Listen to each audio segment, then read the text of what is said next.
22 май күнгүгө ушул комплекстин ачылыш аземи пландаштырылып атат.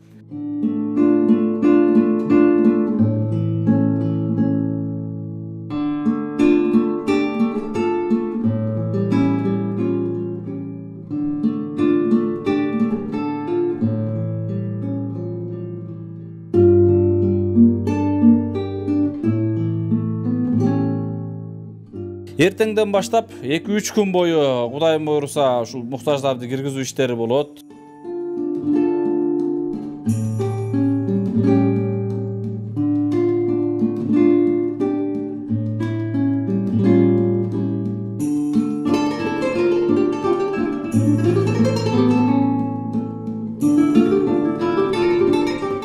Анан ушул жердеги элдин дубасын алып алып ушул Баткенге Кудайым буйруса Ак ниет аманат коомдук фонд тарабынан 2 үй баштаган аракет кылып, ниет коюп, максат кылып атабыз. Кудай калса бар.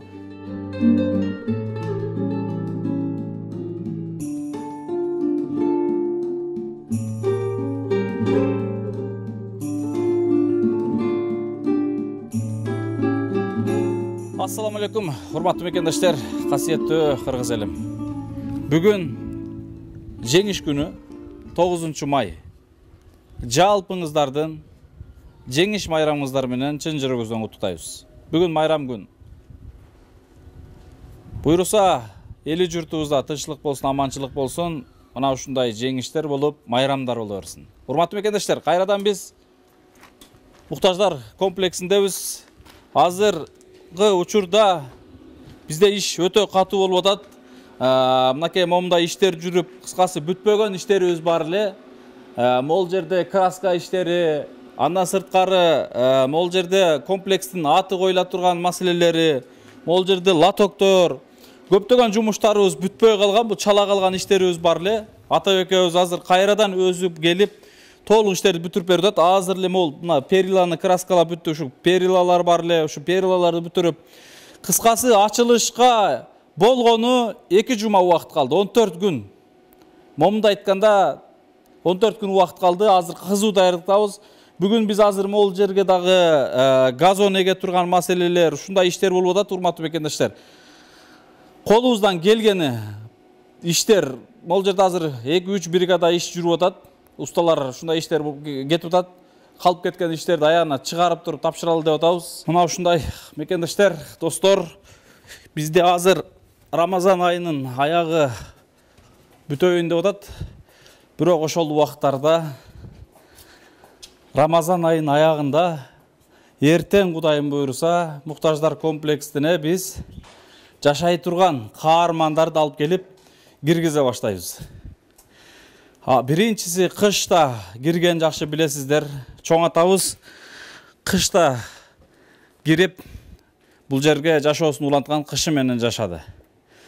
Эми кийинкилерин биз Кудай кааласа мына эртеңден баштап бизге кайрылгандар, документ боюнча кайрылгандар, башка боюнча кайрылгандар, аябай көп билесиздер, анын бардыгын бизге кайрылып жүргөндөрдү. Өтө көп кайрылуулар болду. Буну мен өзүм жеке чечкеним жок. Жеке чечкеним бир эле чоң ата болду. Калганын комиссияга коюп, комиссиянын негизинде чечип алдык. Буйруса азыр бизде момундай план болуп атат. Биринчи кабатта 6 семья жашайт. Ошол 6 семьяны киргизип жашатып көрөлү. Экинчи этажда 2 семьяга азыр карап көрөбүз. Балким ачылышка чейин дагы үлгүрүп калсак, татыктуусу туура келип калса киргизебиз. Бирок негизи ойлоп атам, эшиктин алды тар. Болгону 6 соток участок. Ашыкча эшиктин алдында детский площадь жок, башка жок, сыртта ойной турган нерсе жок. 8 семьянын эртең балдары мол жерде батышып, батышпай, ызычуу болуп, уруш жаңжал болуп, балдардын айынан ата-энелер урушуп калбасын. Анан сырткары коммунальный жактары, бул мусор жактары, башка жактары, бул жердеги жашоо шарттары кандай болот?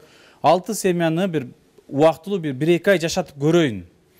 Анан алар жашоону кадимгидей алып кетсе, анан 2 семьяны дароо алып келип туруп кошойлу деген жеке өзүбүздө ушундай ой болуп атат. Сиздер да комментарий калтырып кетиңиздер.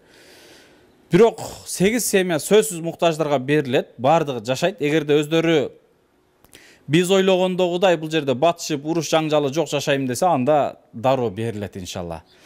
Ошентип комиссиянын негизинде биз азыр баардыгын карап чыктык. Баардыгы чыдамсыздык менен күтүп атат.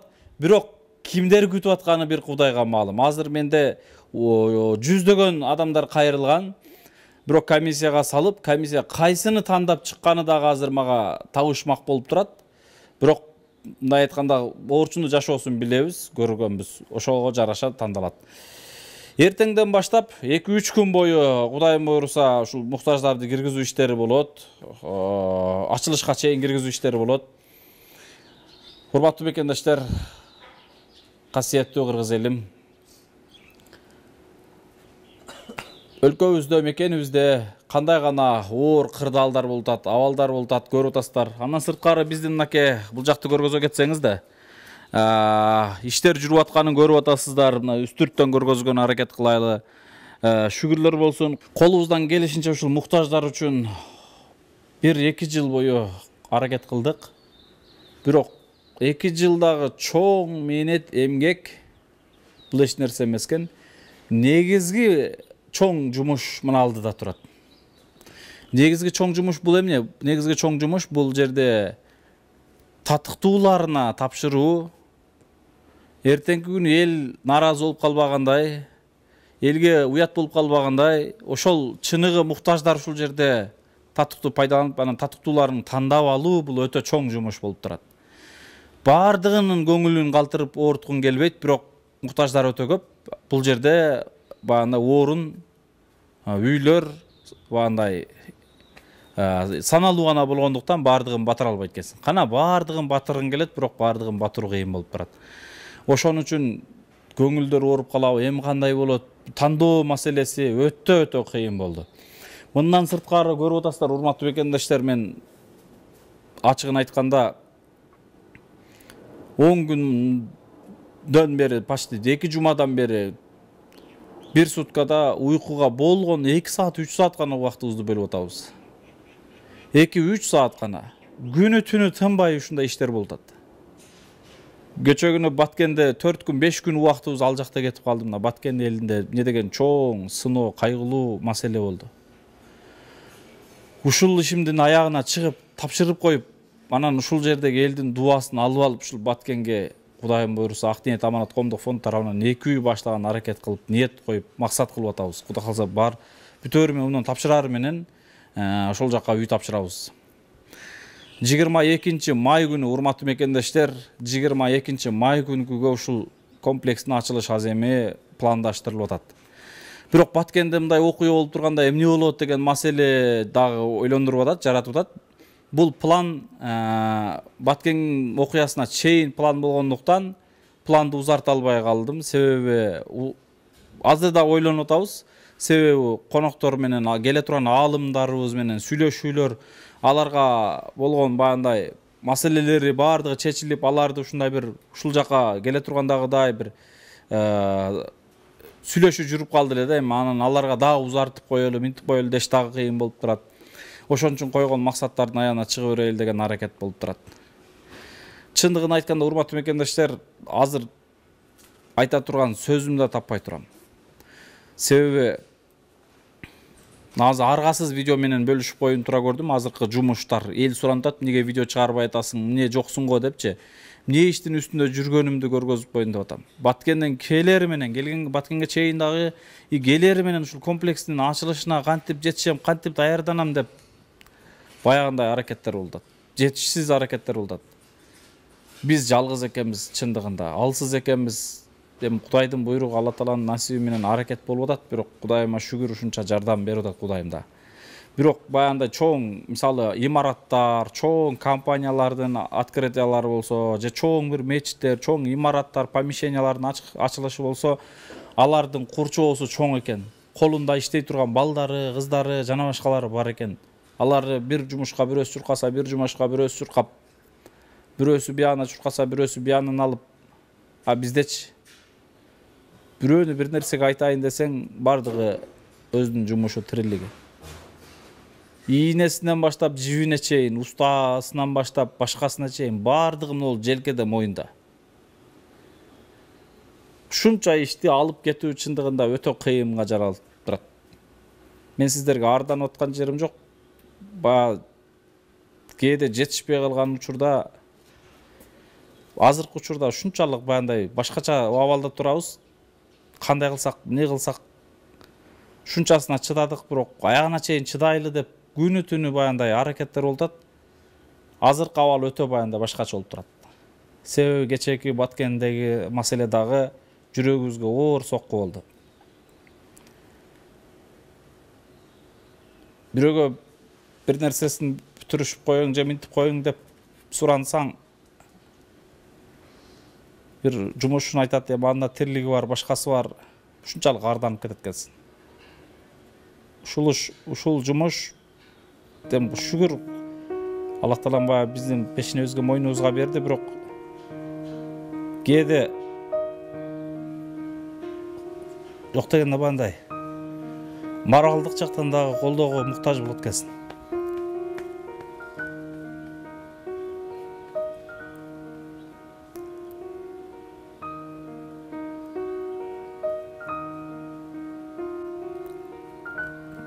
Буйруса бардыгы болот, жетишебиз, аракет кылабыз. Бутубуз баспай калганча элибиз үчүн кызмат кылган аракет кылабыз. Кызмат кылабыз деп белди бекем байлап чыкканбыз. Бул башталышы. Bundan да оор сыноолор бар алдыда. Канчалаган иштер бар. Бул тоонун бир берки бети эле болуш керек. Бир ошол тоонун башына чыгыш керек. Андан ары ошол тоону кыйгаштап түшүш керек деген жагы бар. Мен арданып аткан жерим жок. Азыркы учурдагы маселе мен жумушум эле эмес. Негизи ушул жумуш башталгандан бери жагына карай көкүрөктө көксөгөн көп нерселер бар. Анын бардыгын мен сиздер менен бөлүшө албайм.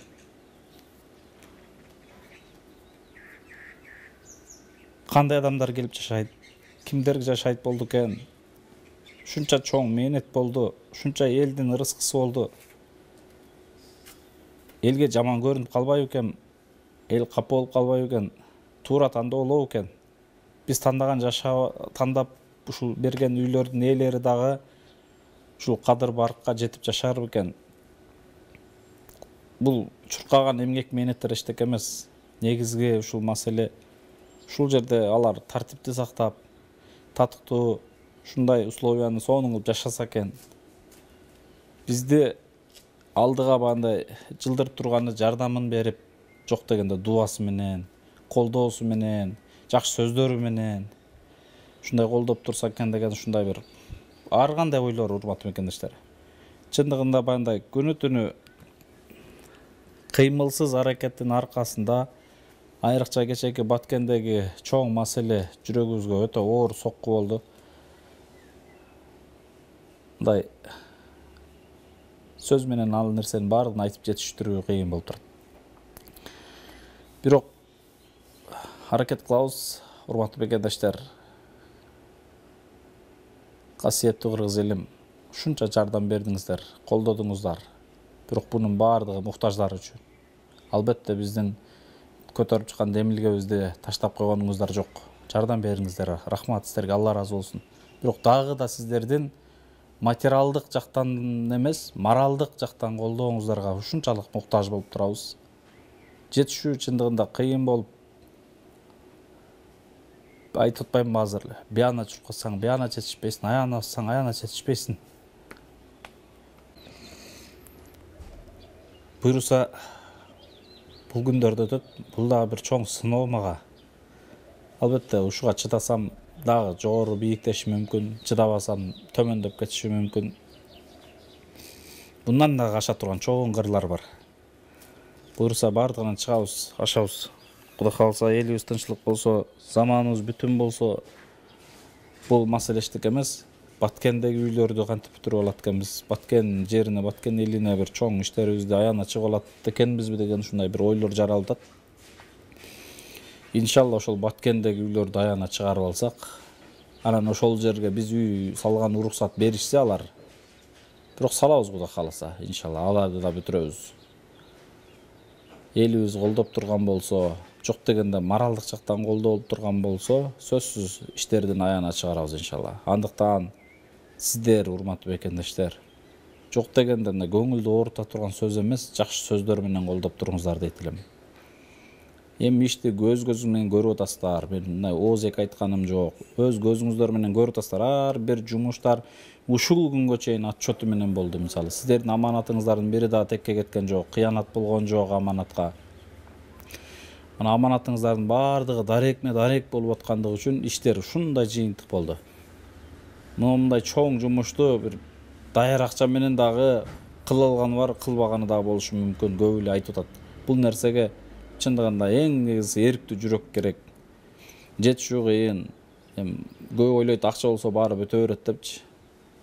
Кана эле мисалы мен деле элдин катарына эле кошумчам кошуп коюп кете бериш алып баардын колунан келет. Бирок ошол элдин чоң жоопкерчиликти туура багытка алып кетүү, иштетүү маселелери, туура эл менен иштешүү, могул мисалы мындай эле нерседен айтайын, алдымда турган могул дизайнерди, могул саймаларды светине чейин киришүү, кайерге кантип сваркалоо, айнектерди кайерге коюу, ушулардын баардыгы бир чоң жумуш. Прораб менен иштешейин десең, прорабка бир топ чоң акча төлөш керек болот экен.